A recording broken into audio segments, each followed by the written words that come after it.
যে ওডিডি আর conduct disorder একই জিনিস নাকি আলাদা জিনিস?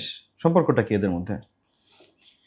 দেখেন, টেকনিক্যালি ওডিডি আর কন্ডাক্ট ডিসঅর্ডার একই, কিন্তু আপনি যদি কাগজে কলমের হিসাবে ধরেন তাহলে ওডিডি আর কন্ডাক্ট ডিসঅর্ডারের মধ্যে পার্থক্য আছে। যেমন হচ্ছে ওডিডি হচ্ছে আপনার খুব আর্লি চাইল্ডহুডে হবে, প্রি স্কুল টাইমে শুরু হবে, 3.5 বছর বা 4.5 বছর বয়স থেকে শুরু। আপনি বাচ্চাটার মধ্যে খেয়াল করবেন সে কথাই শুনে না, রাগ হয়, মেজাজ খিটখিটে হয়, রাগ হয়, কথা শুনে না, কথা শুনতে চায় না। এটা কিন্তু নর্মাল একটা ফেনোমেনা, সব বাচ্চারাই কম বেশি করে।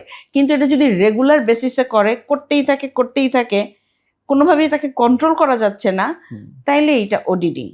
এবং এই ওডিডিটা শুরু হবে অল্প বয়সে, প্রি স্কুল থেকে।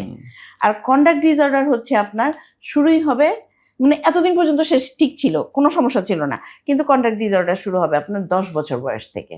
ওকে, ওইটা লক্ষ্য করবেন, আপনি স্কুলে যাচ্ছে ঠিক আছে, ছোটবেলায় ক্লাস মানে প্লে গ্রুপ, নার্সারি, কেজি 1 ঠিকঠাক মতনে পড়ছে, কোনো সমস্যা হয় নাই। এখন একটু কেমন করছে, এখনটা কোন সময় খেয়াল করেন, 9 বছর বা 10 বছর, এখন একটু কেমন করছে। যখন ওইটা 10 বছর বয়স থেকে শুরু হইলো তাইলে এইটা কন্ডাক্ট ডিসঅর্ডার।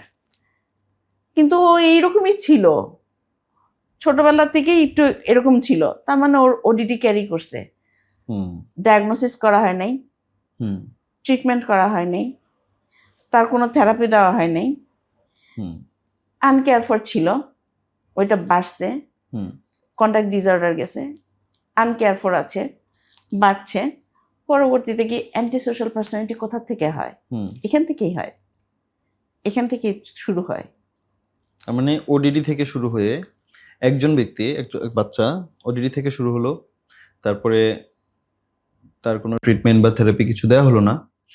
এই বাচ্চাটা যখন 10 বছর ক্রস করে যাবে, টিনেজে ঢুকবে, তখন সে আউট অফ কন্ট্রোল হয়ে যাবে। বাবা মাকে, একটু আগে যেটা বললেন যে প্যারেন্টসকে পর্যন্ত মারা, ফ্রেন্ডদের সাথে মারামারি করা ইত্যাদি অনেক ঝামেলার মধ্যে তারা পড়ে। এবং এই বয়সটাও যখন পার হয়ে যায়, আমরা যখন একদম অ্যাডাল্ট পিপলদের কথা বলছি, ওই সময়কার যারা অ্যান্টি সোশ্যাল পিপল যারা, তারা এইদার ওডিডি তাদের ছিল অথবা কন্ডাক্ট ডিসঅর্ডার ছিল।